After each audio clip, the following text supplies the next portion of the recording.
If you like to see how I made this simple and delicious Jamaican festival recipe, please continue watching.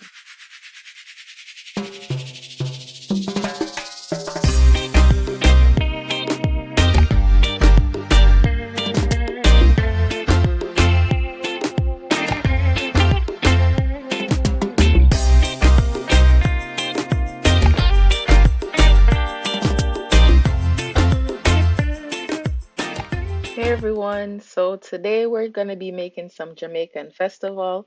If you guys don't know what festival is or have never tried festival, you're going to want to try this recipe because it's some delicious dumpling goodness. So festival is basically dumpling, but with regular dumpling is just plain, but with the festival it has a hint of sweetness and then you have some cornmeal inside. So everything everything is within that is just going to make it so good. So you're going to want to try this. So for this recipe, you can either use your hand to knead the dumpling or you can use a stand mixture. If you have a standing mixture, should just definitely use that to make it easier on yourself, but you don't have to. So I'm basically putting some flour in the sieve, and I'm just doing that to just get out all the lumps. And I'm also gonna add some cornmeal to this mixture.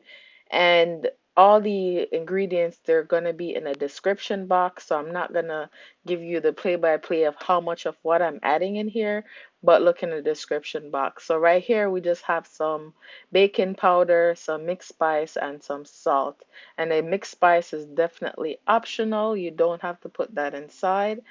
Um, but you can add that in as well. And it's just gonna give you a boost of flavor that you want in your festival. And it's better to buy make the festival instead of buying those packets that says festival and trying to do that. No, it's not going to taste the same. So you want to make this from scratch, okay? So after I take out all the lumps from the flour and everything, then I'm just going to mix everything together because you don't want to leave the baking powder or anything in just one spot. You want to mix everything together before you start kneading. And this is definitely an important step that you do not want to miss out on. So now we're going to add our butter to this mixture. And like I said before, everything is going to be found in the description box with all the measurements. So you're going to want to use cold butter for this step, not any melted butter. And after you add the butter to this mixture, then you're going to use your hands or you can use a fork. And we're going to break up the butter all over the flour. So you're going to break it up until it's evenly distributed all throughout the flour, and it's going to be like a cookie crumble type of mixture. So that's how you know you're doing it right. So just break everything up thoroughly. So now the next step is we're going to add our sugar. And I'm going to use white sugar. You can use brown sugar, but it definitely tastes better if you use white sugar. So you should definitely use that instead. And after you add the sugar, then you're going to just mix everything together. And after you mix everything together with your hands, then I'm just going to get the water ready. So we're gonna add mixed essence to the water, and that's what I did right here. And instead of using mixed essence, you can also use vanilla extract. I just prefer the mixed essence. It gives it another boost of flavor that I personally like. But you can definitely use vanilla extract, so this is definitely optional. And I'm just going to add the water little by little and bring everything together. If you know how to knead flour, this is basically what we're doing in this step. So we're just going to add water little by little. So you don't want to add too much water and the flour does not come together, and if you don't want to add too little water then it's too dry. So you just want to keep adding water until the mixture comes together properly, and that's definitely the best thing to do. So I'm just going to let you guys watch me knead the flour, and then you can just see the finished product at the end. And I forgot to mention that you definitely don't want to under knead the flour. you want to knead it enough because you want to get all the gluten and everything activated before you let it rest. So after the flour is kneaded properly, then we're going to let it rest, and I'll show you that.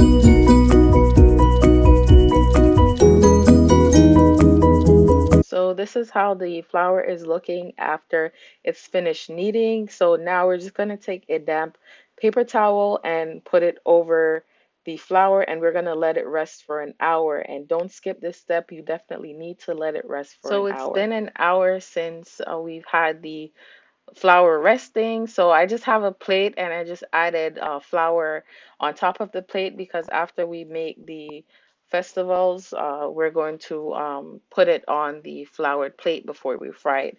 So this is how the dough is looking. It's looking really nice and smooth, and it's definitely soft. And you don't want it to be a hard dough because then you already know festival now gonna turn out good. But so what I'm going to do is I'm going to cut this in four, and for this I'm going to make four festivals. If you wanted to make, you can make more than I am, but I just want it at this size. But you can definitely make it smaller, and then instead of four festivals, you can definitely make about six out of this. And this is all dependent on how big you want the festival. So this is definitely a personal preference. And the recipe that I'm using is definitely half of the recipe that's going to be found in the description box. So I just use half of that to get this amount of flour. So that's just FYI. So to make the um, festivals, you're just gonna cut the flour in four, how many pieces that you want. Then we're just gonna roll it as you're seeing me doing right here, and we're gonna roll it into an elongated tube per se. The two ends are gonna be skinnier, and the middle part is going to be fat, and it's like a dolphin with two beaks, not two beaks, or whatever that part is called on the dolphin, the mouth or whatever. So you're just going to do the same thing for the other three of the flour, and you're just going to want to make the first part skinny, and then the big part is going to be a little bit fatter. So just look how I'm doing it, and then you're just going to put it on the flour. And we're just going to do that for all of our the flour that we have.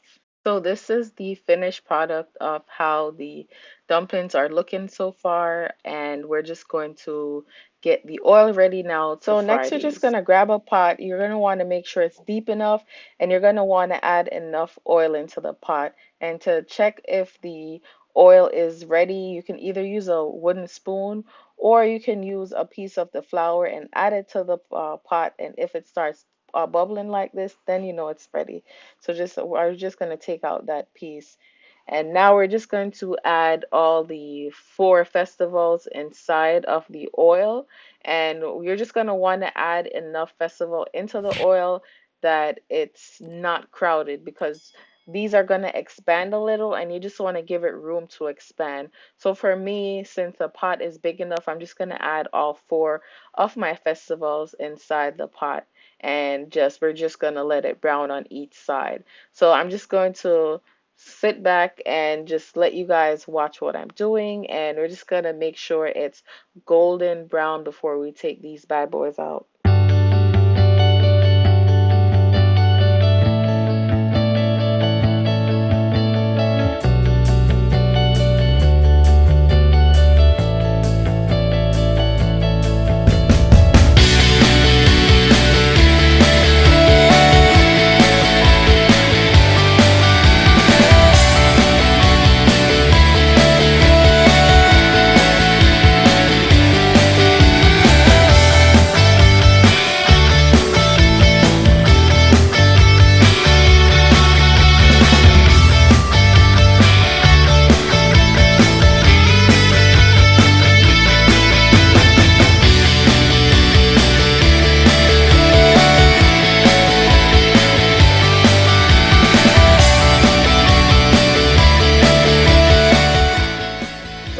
are the finished products of the festivals, and it's definitely as delicious as it looks. So definitely try this recipe. Please like, comment, subscribe, and hit that notification bell.